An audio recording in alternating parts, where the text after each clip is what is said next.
Bonjour et bienvenue à Finance 360 avec Alex Demers. Aujourd'hui, nous sommes mardi, le 6 septembre 2022 et nous sommes rendus à l'épisode 120 du podcast. Et aujourd'hui, évidemment, je vais vous parler de qu'est-ce qui se passe sur les marchés boursiers. Depuis le dernier épisode, la bourse est toujours dans une chute libre, autant du côté US qu'au Canada. Au fait, ça fait maintenant 3 semaines d'affilée que les marchés boursiers sont à la baisse après la remontée qu'on a connue à la fin du mois de juin ou juillet. Et là, si on regarde le graphique des indices boursiers, on peut constater qu'on retourne directement dans la tendance baissière du bear market. D'ailleurs, ce matin, la drop se poursuit autant avec le SP500, le Nasdaq et le SPTSX, tous les indices sont présentement dans le rouge. Et nouvelle importante, c'est demain que la Banque du Canada va dévoiler qu'est-ce qu'elle fait par rapport au taux d'intérêt. Et là, le consensus actuel, et c'est demain, donc le consensus est pas mal à jour, du côté des analystes financiers, on s'attend à ce que la Banque du Canada relève son taux directeur d'un autre 75 points de base, et ça l'amènerait à 3,25%. Et là, si c'est moins que ça, c'est-à-dire si c'est une hausse de 50 points de base, d'après moi, le marché va s'exciter. Sinon, si c'est une hausse de 100 points de base, dans ce cas-là, je m'attends à ce que le TSX se mette à dropper davantage. Et ça fait longtemps que je m'attends que le taux directeur dépasse 3%. Si vous suivez le podcast depuis un petit bout, ça fait longtemps que j'en parle. Au fait, j'en parlais, je pense que c'était à la fin de l'année 2021, peut-être même en milieu d'année. Et là, après la hausse du mois de septembre, donc celle qu'on attend, et autant du côté de la Banque du Canada que de la Réserve fédérale américaine, je pense qu'il y a beaucoup de monde qui vont penser que ça s'arrête là, dans le sens qu'il n'y aura plus d'autres hausses des taux d'intérêt. Et pourquoi je dis ça, c'est que avec les données qu'on va avoir concernant l'indice des prix à la consommation du mois d'août, donc le mois passé, je pense qu'on va constater un autre ralentissement au niveau de la hausse de l'inflation. Je vous rappelle qu'au mois de juillet, le taux d'inflation annuel au Canada était passé de 8,1% à 7,6%. Donc, pour le mois d'août, le taux, d'après moi, ça pourrait continuer de descendre autour de 7%, 7,1%. Par contre, je tiens à dire que si c'est effectivement le cas, puis qu'il y a un ralentissement de la hausse de l'inflation au mois d'août, ça se peut que le marché commence à croire que l'inflation élevée, c'est bientôt fini. Mais il ne faut pas se laisser avoir par ce sentiment-là, parce que même si je pense que c'est fort probable qu'il y ait un ralentissement de l'inflation pour le mois d'août, on va le voir avec l'IPC, je pense que ça va être quand même principalement dû au fait que le prix de l'essence a diminué. On a vu le baril de pétrole passer en dessous de 90 $ US. Mais d'après moi, le prix de pratiquement tout le reste va avoir quand même continué de monter. Et c'est pour ça que, de mon bord, je suis encore convaincu que les banques centrales vont devoir continuer d'augmenter les taux d'intérêt pour continuer à combattre la hausse des prix. Et comme je l'ai déjà dit, je pense pas que c'est possible de lutter contre l'inflation sans causer une récession économique. Les particuliers et les entreprises se sont tellement endettés en 2020-2021 quand le taux directeur était à 0,25%, ce qui ne peut pas être plus bas que ça. Ben, si on considère une augmentation des taux d'intérêt avec le niveau d'endettement actuel, ça n'a pas le choix de causer un ralentissement économique. Sans compter que la hausse des taux d'intérêt, ben ça affecte pas juste les prêts hypothécaires, ça affecte le taux des marges de crédit, ça affecte les taux d'intérêt quand tu achètes un véhicule neuf, ça affecte en fait tous les taux lorsqu'il y a un financement. Et ça, c'est sûr qu'il va y avoir les gens vont y penser 2 fois avant de faire un gros achat parce que des taux d'intérêt plus élevés, ça veut dire que les paiements que tu dois faire par mois, les mensualités vont être plus élevées. Il y a une plus grosse portion d'intérêt. Et surtout, c'est de l'autre bord, leur budget est déjà serré parce que les prix ont continué d'augmenter. Et par rapport au ralentissement économique aux États-Unis, je le répète, tant qu'à moi, sont déjà en récession. Je m'attends à des mises à pied importantes, puis je m'attends que la situation continue à se dégrader. Et petite parenthèse, aux États-Unis, le taux de chômage a augmenté. C'est pas grand-chose, il a passé de 3,5% à 3,7%. Mais le point derrière ça, c'est que faut comprendre que c'est pas du monde qui ont perdu leur emploi. En fait, la hausse du taux de chômage, c'est parce qu'il y a plus de monde qui ont commencé à chercher un emploi puis qui n'en ont pas trouvé. Donc, c'est ce qui a causé cette hausse-là, c'est que le bassin de monde qui cherche une job a augmenté. Fait que ça vient un peu vous démontrer à quel point le calcul du taux de chômage est biaisé à la baisse, évidemment. Donc, le chiffre a de l'air moins pire parce que si vous n'êtes pas à la recherche d'un emploi, même si vous êtes sans emploi, vous n'êtes pas considéré dans le calcul du taux de chômage.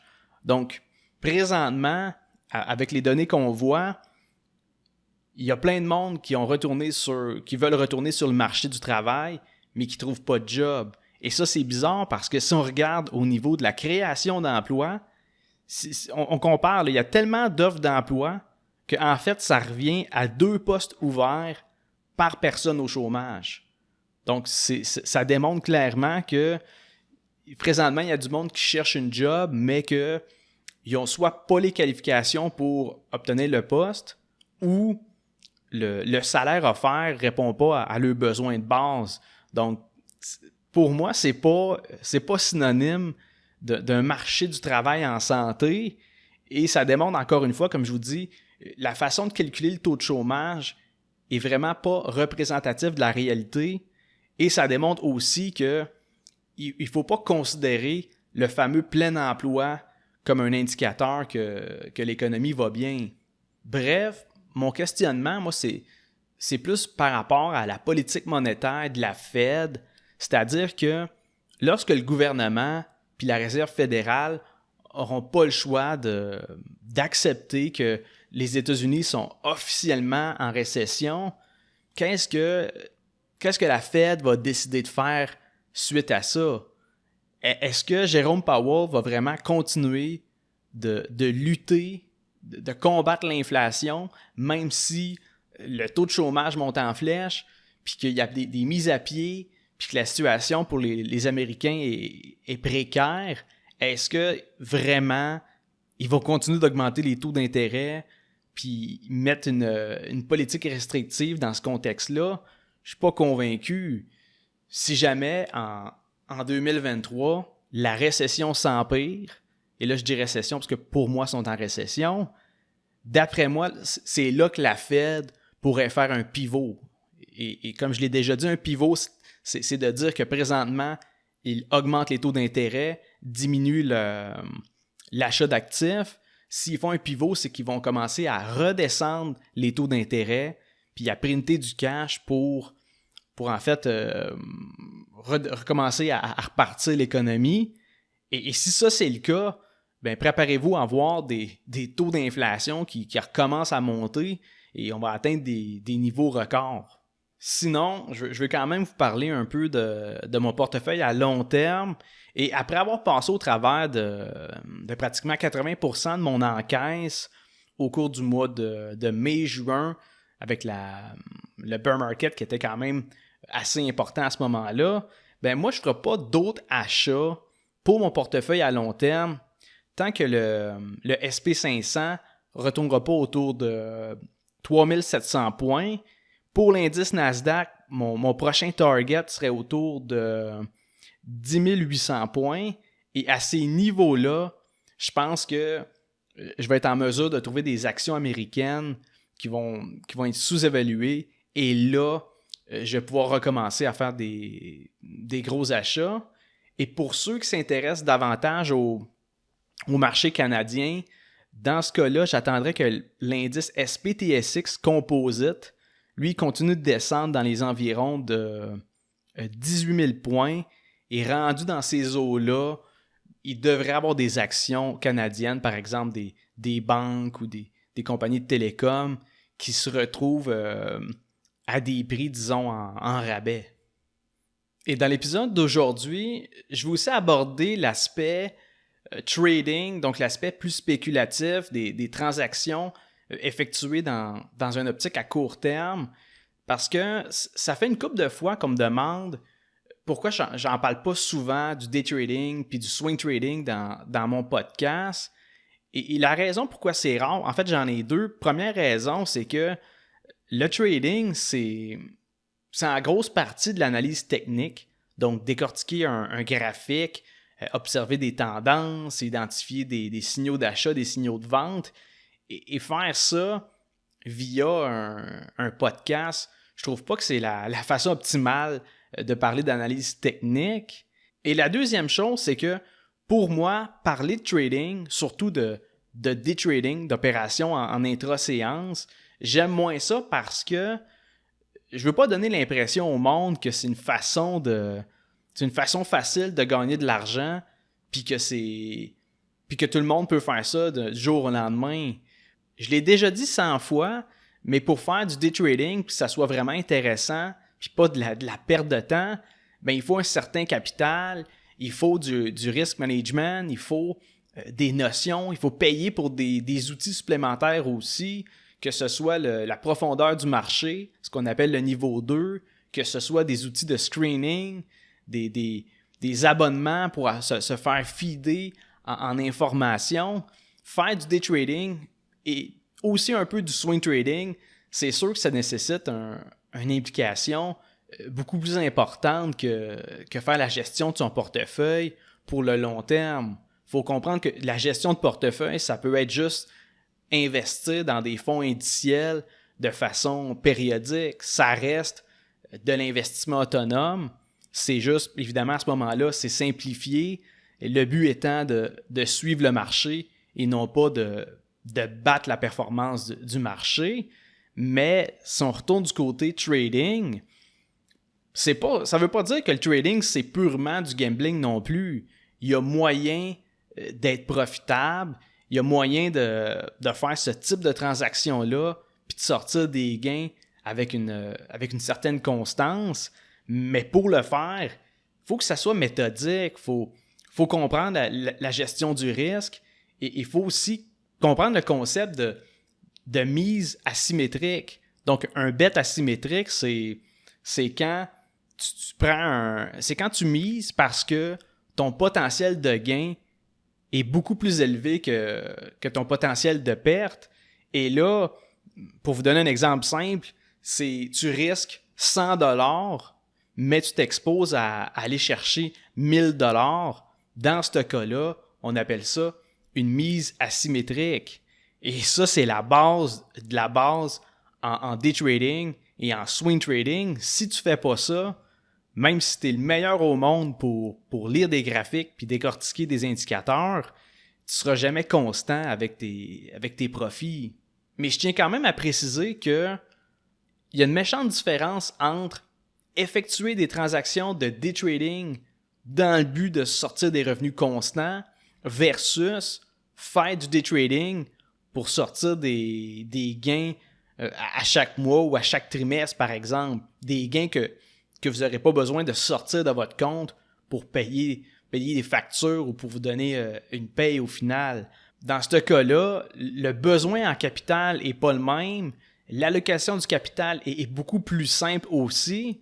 Et il n'y a rien qui vous empêche à ce moment-là de faire du day trading ou du swing trading avec 2, 3, 4, 5 000 $. Avec cette somme-là, évidemment, on ne s'attend pas à sortir une paye qui a de l'allure. Le but, c'est pas ça. Le but, c'est réaliser des gains, des profits. Après ça, les réinvestir dans votre prochaine transaction. puis à ce moment-là, tranquillement, pas vite, grossir votre compte.